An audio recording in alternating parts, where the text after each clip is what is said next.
बिस्मिल्लाहिर्रहमानिर्रहीम, अस्सलाम वालेकुम, वेलकम टू द बीनर सलीम शो। मरियम नवाज़ साहिबा ने PMLN की सच्चाई बता दी है, वो सच्चाई जो कि शहबाज हुकूमत ने नहीं बताई। मरियम नवाज़ ने हुकूमत की सच्चाई बता दी है। वो सच्चाई क्या है वो हम आपको इस वीडियो में बिल्कुल आगे चल के बताएंगे, लेकिन इससे पहले कि हम आगे बढ़ें, मरियम नवाज़ ने इमरान खान को और वो जो 5 लोगों का टोला है उसको फिर उड़ा के रख दिया है। और ये सिलसिला 2 रोज़ पहले शुरू हुआ है और ये लगातार 1.5 महीने तक शुरू रहने वाला है। इस दफ़ा मरियम नवाज़ ने इमरान खान को किस हवाले से टारगेट किया है और इमरान खान की क्या असलियत बताई है, एक दफ़ा फिर से नकाब हटाया है इमरान खान के मुंह पर से। मरियम नवाज़ ने इमरान खान को ऐसे मुखातिब किया कि जो घड़ी चोर है उसने किस तरह से एक की उंगली पकड़ के वजारत उज़्मा तक रसाई हासिल की, फिर बैसाखियों का इस्तेमाल करके उसने अपनी वजारत उज़्मा चलाई, जिसका यह मतलब है कि एक की उंगली पकड़ के यानी पहले एक को इस्तेमाल किया, फिर बैसाखियाँ यानी कि ऑफ कोर्स फिर दूसरों को इस्तेमाल किया। वो जो 5 लोगों का टोला है जिसके बारे में मरियम नवाज़ बात कर रही हैं, उनका बयानिया लंदन आने से पहले लीक हो गया था, तो इसलिए सबको पता है कि वो 5 लोग कौन हैं। लेकिन मरियम नवाज़ भी उनका नाम इशारों में भी लेती हैं, क्लियरली भी लेती हैं, जैसे उन्होंने खूसा साहब का नाम क्लियरली लिया। डैम वाले बाबा वो इतना क्लियर हिंट है कि हर एक को पता है कि वो साकिब निसार हैं।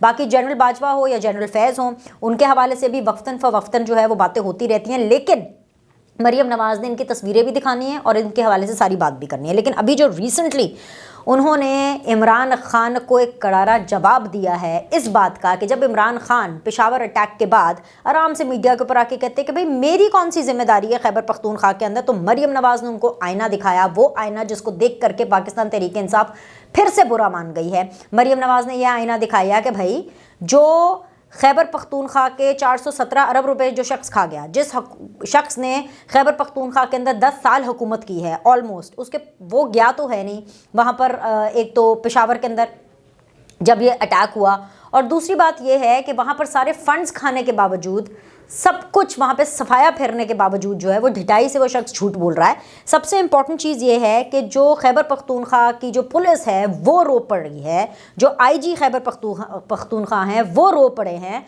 वो लिटरली ज़ारो क़तार तरीके से रो रहे हैं। और इसलिए रो रहे हैं क्योंकि एक तो जो अटैक हुआ उसके अंदर निशाना पुलिस को बनाया गया, दूसरा वो एक जानी नुकसान था, दूसरा ये कि जो बच गए हैं बाकी पुलिस वाले, उनको पाकिस्तान तहरीक इंसाफ के ही लोग उकसा रहे हैं। क्या उकसा रहे हैं कि भाई वो पाकिस्तान की फ़ौज के ख़िलाफ़ एक प्रोपेगेंडा करें। अब आपको समझ आ रही है कि ये कितना संगीन मसला है। इस मसले की संगीनी ये है कि एक इदारे को दूसरे इदारे के ख़िलाफ़ उकसाया जा रहा है। इमरान खान पाकिस्तान तहरीक इंसाफ खैबर पख्तूनख्वा में इदारों के साथ वो करने की कोशिश कर रही है जो उन्होंने अपने दौरे हुकूमत में किया, पॉलिटिकल पार्टीज़ के साथ, लोगों के साथ और इदारों के साथ, यानी कि डिवाइड एंड रूल। पहले पॉलिटिकल पार्टीज़ के साथ भी यही किया, काफ लीग को अपनी तरफ करने की कोशिश की, ठीक है, आज़ाद उम्मीदवारों को अपनी तरफ करने की कोशिश की, ठीक है। हालांकि इमरान खान साहब थ्रू आउट अपनी ऑपोजिशन में वज़ीर आज़म बनने से पहले यही कहते रहे थे कि इसको तो मैं चपड़ासी ना रखूं, ये तो पाकिस्तान का पंजाब का सबसे बड़ा डाकू है, मैं तो कभी ये ना करूं, मैं कभी। उसके बाद इमरान खान साहब ने वो सब चीज़ें की, ये था नंबर 1 डिवाइड एंड रूल। उसके बाद इमरान खान साहब ने इस्टेब्लिशमेंट को ना सिर्फ इस्तेमाल किया, ना सिर्फ उनको बैसाखियों की तरह इस्तेमाल किया, बल्कि इस्टेब्लिशमेंट और पॉलिटिकल पार्टीज़ के बीच में भी एक डिफरेंस क्रिएट करने की कोशिश की। ये जो कॉलम्स हैं और ये तारीख़ इस बात की गवाह है कि किस तरह नवाज शरीफ को गिरफ्तार तक कराने के लिए जनरल बाजवा तक रसाई हासिल की गई। और जनरल बाजवा साहब के भी सदके जाऊँ, उन्होंने भी कहा कि फ़िक्र नहीं करें हम कर लेंगे गिरफ्तार, उन्होंने भी उनको गिरफ्तार किया। सो इस हद तक इमरान खान साहब पेटी थे, इस हद तक इमरान खान साहब सेल्फिश थे। ये सारी बातें मरियम नवाज़ जो हैं उन्होंने रिसेंटली भी की हैं। खैबर पख्तूनख्वा के अंदर होने वाले एक दिल दहला देने वाक़ये के नतीजे के अंदर उन्होंने इमरान खान को उड़ा कर रख दिया कि भाई ये इसकी परफॉर्मेंस है इस शख्स की जिसने इस सूबे के अंदर लगभग 10 साल हुकूमत की है।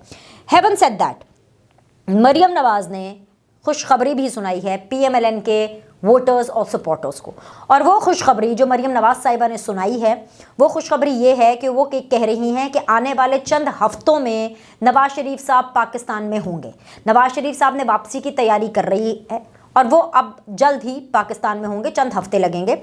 अभी तक डेट कोई फाइनल वो इसलिए नहीं बता रही हैं, उन्होंने अभी तक कोई टिकट बुक नहीं कराया है नवाज शरीफ साहब ने, तो जैसे उनकी कोई टिकट की बुकिंग आएगी तो तब तक कोई हतमी तारीख भी आ जाएगी। लेकिन चंद हफ्ते क्यों लगेंगे नवाज शरीफ साहब को पाकिस्तान आने में, और चंद दिन क्यों नहीं लगेंगे? ये दिन का जो चंद दिनों का जो सफर है वो चंद हफ्तों तक कैसे पहुंचा, इसका भी जवाब मरियम नवाज ने दिया। मरियम नवाज ने बताया है कि भाई जी 10 अप्रैल से लेकर के 28 नवंबर तक, जी हाँ 10 अप्रैल 2022 से 28 नवंबर 2022 तक ये वो पीरियड है जिस पीरियड में शहबाज शरीफ साहब वजारत उज़्मा पर बराजमान थे और अभी तक हैं। लेकिन 10 अप्रैल से 28 नवंबर तक मरियम नवाज ने ये ऐलान और ये क्लेम किया है कि नून लीग की तो हुकूमत ही नहीं थी, और वो इसकी रीज़न ये बता रही हैं कि इसलिए नून लीग की हुकूमत नहीं थी क्योंकि 28 नवंबर तक इमरान खान के सहूलतकार सिस्टम में मौजूद थे, जिसका ये मतलब है कि मरियम नवाज साहिबा ये कह रही हैं कि जब तक जनरल बाजवा साहब अपनी कुर्सी पर थे, जब तक जनरल फैज सिस्टम में मौजूद थे, जब तक जुडिशरी के अंदर इन लोगों की सपोर्ट मौजूद थी, यानी इमरान खान पीटीआई की सपोर्ट मौजूद थी, तब तक उनको फ्री हैंड नहीं मिला पीएमएलएन को, शहबाज शरीफ को फ्री हैंड नहीं मिला हुकूमत करने का। तो लिहाजा जो हुकूमत है पीएमएलएन की उसको 28 नवंबर के बाद से ही काउंट किया जाए। तो अगर वहां से काउंट किया जाए तो इसका मतलब है कि नून लीग की हुकूमत को तो 2 महीने हुए हैं, क्योंकि नई अपॉइंटमेंट आर्मी चीफ की 28 नवंबर के बाद हुई है। इसका यह मतलब है कि जब नई अपॉइंटमेंट हुई तो उसके बाद नून लीग की हुकूमत करने का सिलसिला शुरू हुआ, और शायद इसीलिए इस सब के बाद इमरान खान साहब ने बहुत सोच विचार के, अब आप 1+1 कर सकते हैं ना, अब आप कड़ियां जोड़ सकते हैं ना, इसीलिए तब बड़ा सोच विचार करके धमकियां दे दे के एंड पर आकर के उसने इमरान खान साहब ने जो है अपनी खैबर पख्तूनख्वा और पंजाब हुकूमतों को, असेंबलीज को तहलील किया, क्योंकि वो लास्ट मोमेंट तक Imran Khan wait and watch करते रहे कि नए सेटअप में भी उनको शायद कोई बैसाखी मिल जाए, लेकिन वो नहीं मिली।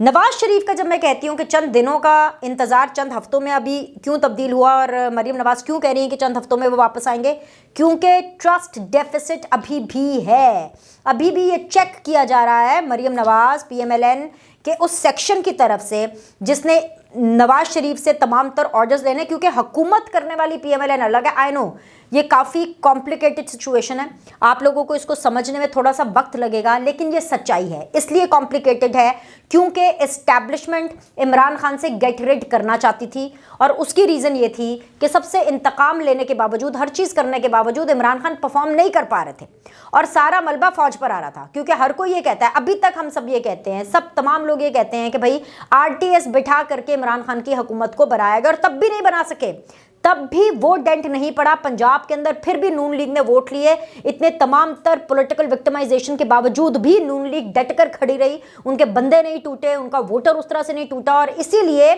इसीलिए इमरान खान को मेजॉरिटी नहीं मिली, उनको इत्तेहादियों का सहारा लेना पड़ा, वफाक के अंदर भी पंजाब के अंदर भी अपनी हुकूमत बनाने के लिए।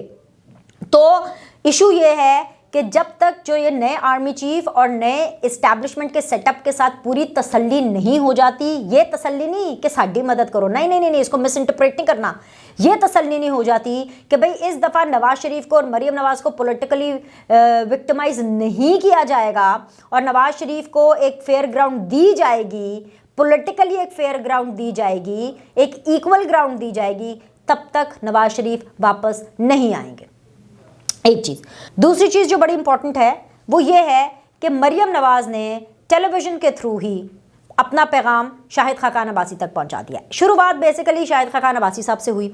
शाहिद खाकान अब्बासी साहब पहले तो 4-5-6 दिन, वैसे बड़े सीनियर सियासतदान हैं, मुझे पसंद भी बहुत है पर्सनली, मतलब मुझे उनकी सियासत, उनकी जो अप्रोच है, जो स्टांस है, मुझे अच्छा भी लगता है। लेकिन हर शख्स जो है वो मुकम्मल तौर पर सही और अच्छा भी नहीं होता, और हर शख्स मुकम्मल तौर पर गलत और बुरा भी नहीं होता। लेकिन ये जो अभी पिछले कुछ दिनों में जो शाहिद खाकान अब्बासी साहब के हवाले से जिस तरह से चीज़ें हुई हैं, उससे ऑफ कोर्स मेरा भी एक पॉइंट ऑफ व्यू है और कुछ खबर भी है, वो दोनों चीज़ें मैं आपके सामने रखूंगी। खबर तो खैर मैंने पहले भी रख दी थी आपके सामने, मैंने आपको पहले ही बता दिया था कि जी मरियम नवाज साहिबा जो हैं वो चल कर जाएंगी शाहिद खाकान अब्बासी के पास, और उनको ये नवाज शरीफ साहब की तरफ से इंस्ट्रक्शंस भी दी गई हैं, उनको नवाज शरीफ साहब की तरफ से टास्क भी दिया गया है, और मरियम नवाज साहिबा जो है वो ख़ुद भी, क्योंकि शाहिद खाकान अब्बासी साहब की काफ़ी इज़्ज़त और कदर करती हैं, तो उन्होंने जाना था शाहिद खाकान अब्बासी के पास ही। लेकिन अब क्योंकि मरियम नवाज़ ने उसकी बाकायदा तौर पर अनाउंसमेंट कर दी है, तो ये एक और जो मैंने आपको खबर दी थी ये ठीक साबित हो गया। लेकिन इसके साथ साथ मैंने आपको ये भी बताया था कि शाहिद खाकान अब्बासी मानेंगे नहीं, मामला हल इस तरह से होगा नहीं। तो शाहिद खाकान अब्बासी साहब ने टेलीविजन में बैठ करके पहले तो 4 दिन 5 दिन वो खूब इस हवा को गर्म करते रहे कि ठीक है सर्कुलेट करिए करे भाई। पहले दिन ही जब शाहिद खाकान अब्बासी से इस हवाले से पूछा गया तो सीधी तरह बता देते कि भाई मैंने तो सीनियर वाइस प्रेसिडेंट से जो है इस्तीफ़ा दे दिया है। वो भाई 4-5 दिन हवा मिलने के बाद, री इमेजिंग पाकिस्तान की पूरी कॉन्फ्रेंस होने के बाद और उस सब के बाद ये बता रहे हैं। उससे पहले तो वो भी खेल ही रहे थे, खेलना ही इसे कहूँगी ना। वो कौन सा बता रहे थे, बता देते अपने वोटर सपोर्टर को, सबको बता देते कि हाँ जी मैंने रिज़ाइन कर दिया as a senior vice president, और वो इसलिए किया है क्योंकि मैं मरीम नवाज़ को पूरी स्पेस देना चाहता हूँ, और इसलिए मैंने किया है क्योंकि जी मरीम नवाज़ को एक खुलकर एक पूरी स्पेस मिले ताकि वो खुल करके परफॉर्म करें। ठीक है ना भाई। मसला ये है कि सियासतदानों को कवर कर करके ना हम लोग भी आधे सियासतदान बन जाते हैं। हमें भी समझ आ जाती है कि अगर अब शाहिद खाकान अब्बासी साहब हैं या मरीम नवाज़ साहिबा है या इमरान खान है या बिलावल भुट्टो व्हाट्सोएवर, ये अगर कह रहे हैं तो इसके पीछे क्या है, चाहे फौरी तौर पर ना पता चले, थोड़े दिनों के बाद पता चल जाता है। शाहिद खाकान अब्बासी साहब ने क्यों इतनी सनसनी फैलाई, बड़ी सिंपल सी बात थी जो उन्होंने बाद में नदीम मलिक और शाहजेब खानज़ादा साहब को की, मेरे ख्याल से कल या परसों बैठ करके, वही 4-5 दिन पहले बैठ के कर लेते। उन्होंने तो तब नहीं कहा कि मैंने सीनियर वाइस प्रेसिडेंटशिप के ओहदे से जो है वो इस्तीफ़ा दिया, और उसकी रीज़न क्या उन्होंने बताई। उन्होंने तब ये रीज़न बताई जब मरीम नवाज़ ने बहावलपुर में खड़े होकर के ये बोला कि आवाम की मोहब्बत को मौरूसियत नहीं जमहूरियत कहते हैं। जब मौरूसी सियासत के ऊपर बात उठ रही थी तो बहुत से लोगों ने मरीम नवाज़ की इस स्टेटमेंट को, पार्टी के अंदर ये जो टूट फूट चल रही है, पार्टी के अंदर जो मरीम नवाज़ की एज ए चीफ ऑर्गेनाइजर और पार्टी के अंदर मरीम नवाज़ की as a senior vice president जो एक्सेप्टेंस का मामला चल रहा है, उसके साथ जोड़ने की कोशिश की, जिसका मरीम ने जवाब दिया कि भाई ये जो मोहब्बत होती है आवाम की, मौरूसियत नहीं, ये जमहूरियत है। तो जब ये पैगाम टेलीविजन के ही थ्रू जब शाहिद खाकान अब्बासी को पता चला, फिर शाहिद खाकान अब्बासी ने भी कहा अच्छा चला जी अब मैं ज़रा थोड़ा हल्का होता हूँ, मैं भी इतने भार नहीं करता। और फिर शाहिद खाकान अब्बासी साहब ने जो है वो अपना पॉइंट ऑफ व्यू टेलीविजन पे रखा। फिर मरीम ने वो पॉइंट ऑफ व्यू देखा और फिर मरीम ने अनाउंस किया कि जी मैं उनकी कदर करती हूँ और लोगों की ख्वाहिश पूरी नहीं होगी और मैं जाऊँगी उनसे मिलने के लिए। अब ये पूरा मामला है। अब मैं आपको इसका बैकग्राउंडर भी और आगे क्या होने वाला है वो भी बता देती हूँ, अपना एनालिसिस भी आपको बता देती हूँ, और इसके बीच में जो खबर है वो भी मैं आपको बता देती हूँ। इशू ये है कि मौरूसी सियासत, सबसे पहले तो मैं इस पर ज़रा बात कर लूँ। मौरूसी सियासत क्या है? Dynastic politics. क्या डायनेस्टिक पॉलिटिक्स या मौरूसी सियासत क्या सिर्फ पाकिस्तान में है? क्या किसी और मुल्क में नहीं है? चलें जी पाकिस्तान को तो आप छोड़ दें क्योंकि हम तो अपनों की किसी एग्जाम्पल को कुछ समझते नहीं है, हम तो यही कहते हैं जी पाकिस्तान में है, पाकिस्तान में। इंडिया में देख लें, क्या भारत के अंदर मौरूसी सियासत नहीं है? Gandhi family one of the biggest example है। इसके अलावा चलें इंडिया को भी आप छोड़ दें, जस्टिन ट्रूडो तो सबको बहुत पसंद है, मतलब one of the most successful prime ministers, he is from a political family. आप यूके में देख लें, वहाँ पर भी मौरूसी सियासत है। डायनेस्टिक पॉलिटिक्स, मौरूसी सियासत कोई बुरी चीज़ नहीं है। बुरी चीज़ क्या है? बुरी चीज़ है नेपोटिज्म। बुरी चीज़ क्या है कि जब वो शख्स किसी ओहदे के काबिल ना हो और फिर वो ओहदा दिया जाए इस बेस के ऊपर कि जी ये शख्स फलाने का बेटा या फलाने की बेटी या फलाने का भाई, फलाने की बहन या फलाने की बीवी या फलाने का शौहर है। समझे आप? इसको कहते हैं मौरूसी सियासत। इशू ये है कि इस पे तब प्रॉब्लम हो जब अगला बंदा परफॉर्म नहीं कर रहा। जैसे कि नून लीग के ऊपर डायरेक्ट ही आ जाते हैं, क्योंकि बात बहुत लंबी हो जाएगी, छोड़ें इसको। मैं अक्सर बिलावल के हवाले से भी एग्जांपल देती हूँ, तो नून लीग और पीपल्स पार्टी की वेरी क्विकली बात कर लेते हैं। बिलावल भुट्टो के ऊपर इमरान खान ये इल्ज़ाम लगाते हैं पर्ची का चेयरमैन, पर्ची का चेयरमैन, पर्ची का चेयरमैन। सबसे मेहनती पॉलिटिशियन है, ज़बान सीखने से लेकर के, शायरी सीखने से लेकर के, इमरान खान के मुंह से आज तक तो एक शेर नहीं निकला। अल्लाह माफ़ करे, मैं तौबा तौबा तौबा, मैं फिर यहाँ पे कुछ बोलूँगी तो इमरान खान साहब ने फिर इल्ज़ाम लगा देना है कि जी देखे जी ये मेरे ऊपर जो है रिलीजन कार्ड इस्तेमाल हो रहा है। अल्लाह माफ़ करे, रियासत मदीना बनाने का क्लेम इमरान खान साहब करते हैं। सियासतदान बनने के बाद इमरान खान साहब ने सीखा क्या है? ना सब्र सीखा, ना तहम्मुल सीखा, ना बुर्दबारी सीखी, ना बड़प्पन सीखा, ना फैसला करना सीखा। कोई अच्छी बात ही सीख लेते, कोई अच्छा कॉल ही सीख लेते। सामने लिखी हुई भी अहदीस आयतें हों तो वो भी गलत पढ़ देते हैं और अपने आप को सबसे बड़ा लीडर और सबसे बड़ा मोटिवेशनल स्पीकर कहते हैं। बिलावल भुट्टो ने क्या कुछ नहीं सीखा? ज़बान सीखी, शायरी सीखी, उर्दू सीखी, सियासत सीखी, बुर्दबारी सीखी, बड़प्पन सीखा, माफ़ करना सीखा। माफ़ करना सीखा। जो इमरान खान उनके बारे में बोलते हैं, जो शेख रशीद बिलावल के बारे में बोलते हैं, अगर कोई और सियासतदान होता, मैं चैलेंज करती हूँ, ये बातें कोई और करे इमरान खान के बारे में, इमरान खान खुद जाकर उसको कत्ल कर देंगे। मैं आपको बता रही हूँ, खुद जाकर उसको मार देंगे। आपने कभी इमरान खान को देखा है? कितने वो हमेशा वजीर आजम बनकर भी इतने फ्रस्ट्रेटेड लगते हैं, गुस्से में लगते हैं। और अभी तो खैर कुछ है भी नहीं, तो अभी भी गुस्से में ही होंगे, अभी भी गुस्से में रहते हैं। अब आ जाए जी मरियम की तरफ। तो बिलावल के ऊपर ये क्वेश्चन नहीं उठा सकते। हाँ, बिलावल अगर परफॉर्म ना कर रहा हो, अभी बहैसियत वजीर खारजा भी, इनकी जितने चाहे मर्जी इमरान खान साहब इसको रंग देते रहे कि बिलावल जी जगह जगह जहाज लेके फिरता है, मुल्क के काम से ही जाता है भाई, अपने पर्सनल काम से अपना रिश्ता पसंद करने नहीं जाते बिलावल मुल्क के काम से जाते हैं, पाकिस्तान की लॉबी करने के लिए जाते हैं कि पाकिस्तान का कुछ इमेज बेहतर, और वजीर खारजा का यही काम होता है भाईजान। जब वो सियासत सीख भी रहे थे तो सब जगह पर जाकर के कैंपेनिंग करते थे, जलसे करते थे, शेरो शायरी करते थे, अच्छे जुमले अच्छे अल्फाज इस्तेमाल करते हैं। उनकी जो तकरीरें हैं ना पार्लियामेंट की, वो पार्लियामेंट के फ्लोर के ऊपर मौजूद जो उन्होंने तकरीरें की हैं वो रिकॉर्ड का हिस्सा हैं। तो ये तकरीरें वो निकाल के देखें। आई एम श्योर अगर इमरान खान साहब, पीटीआई के कोई भी लोग अगर वो तकरीरें सुनेंगे ना, उनको कोई सीख ही मिलेगी। ठीक है, अब आ जाएं जी मरियम साहिबा। ये जो मरियम ने जो बात उठाई है ना मौरूसी सियासत की, ये बिल्कुल उन्होंने ठीक कहा है। क्या मरियम नवाज ने सीखा नहीं? क्या मरियम नवाज ने परफॉर्म नहीं किया? Let me be very honest, जितने भी लोग इस वक्त देख रहे हैं, अगर नून लीग वाले भी देख रहे हैं, उनको आपको बुरा लगे, लेकिन मैं तो सच की बात करूंगी। जब हमजा शहबाज को चीफ मिनिस्टर बनाने की बात हो, जब हमजा शहबाज को कोई ओहदा देने की बात हो, तब तो इनको मौरूसी सियासत याद नहीं आती, तब तो सारे इकट्ठे हो जाते हैं, क्योंकि वो एक मर्द है। तब आपको मौरूसी सियासत याद नहीं आती। तब ये कहा जाता है नहीं हमजा को हर हल्के का पता है। बिल्कुल पता होगा। हमजा से जो है वो तो शहबाज शरीफ साहब ब्रीफिंग लेते हैं इलेक्शन के दिनों के अंदर, बिल्कुल लेते होंगे, कॉम्पिटेंट है ना, ठीक है। लेकिन तब पार्टी के अंदर मौरूसियत का तो नाम नहीं उठता। लेकिन जब मरियम नवाज की बात आती है तो फिर मेरिट और मौरूसियत की क्यों बात आती है? मरियम नवाज मेरिट पर तो हैं भाई, जलसे तो करती हैं, जो उनको ड्यूटी असाइन की जाती है। जब से मरियम नवाज ने अपना पॉलिटिकल करियर स्टार्ट किया है, नवाज शरीफ ने जो जो ड्यूटी मरियम नवाज को असाइन की है, वो ड्यूटी मरियम नवाज ने पूरी की है। प्लेट में रख के मरियम नवाज को यह ओहदा नहीं मिला है। मरियम नवाज के ऊपर केसेस तब बने और मरियम नवाज को इसलिए डिस्क्वालिफिकेशन सहनी पड़ी, तब तो वो पॉलिटिक्स में एक्टिव भी नहीं थी। हमजा शहबाज ने सबसे ज्यादा जेल काटी, fine, but he was active in politics. He was and he is the MPa. वो पार्लियामेंट्री सियासत में एक्टिव थे, एक्टिव हैं। मरियम नवाज तो पार्लियामेंट्री सियासत में आ ही नहीं सकी क्योंकि रोक लगा दी गई थी, सिर्फ इसलिए क्योंकि वो नवाज शरीफ की बेटी थी। तो जब सिर्फ बेटी होने के ऊपर उन्होंने इतनी बड़ी प्राइस और इतनी बड़ी कॉस्ट अदा की है, तो अब जब उन्होंने परफॉर्म किया है, अपने टारगेट्स पूरे किए हैं, नवाज शरीफ ने जो पार्टी ने टारगेट्स रखे थे वो उन्होंने पूरे किए हैं, तो अब जब उनको ओहदा मिला तो उसको मौरूसियत का नाम देंगे आप?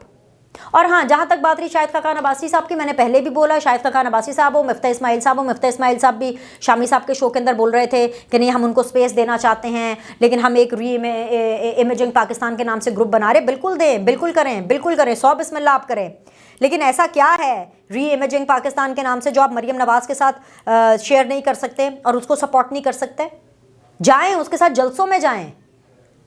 ये कन्वेंशन हो रहे हैं, पार्टी के कन्वेंशंस हैं, ये नून लीग के कन्वेंशंस हैं। इसके अंदर किसी नून लीग को इनविटेशन की जरूरत नहीं है। ये आम लोगों के जलसे नहीं है कि जी आम पब्लिक के साथ मरियम नवाज ने खिताब करना है। ये कन्वेंशंस हैं, पीएमएलएन के कन्वेंशंस हो रहे हैं। इसके लिए शाहिद खाकान साहब, मिफ्ता साहब, मोहम्मद जुबैर साहब, XYZ जितने भी आप नाम ले लें, किसी को इसके लिए, किसी नून लीगी को जो है नून लीगी, जो मरियम नवाज को सपोर्ट करना चाहता है, जो मरियम नवाज को चीफ ऑर्गेनाइजर मानता है, जो उसको एक्चुअली स्पेस देना चाहता है कि हाँ जी वो खुलकर परफॉर्म करे, तो उनके साथ जाकर खड़े हों। Action speaks louder than words. और जब तक ऐसा नहीं होगा ये र्यूमर्स फैलते रहेंगे, ईगो ट्रिप लोगों का बड़ा होता रहेगा। आज के लिए इतना ही। लाइक करें, सब्सक्राइब करें। आपसे अगले द बीनर सलीम शो में मिलते हैं।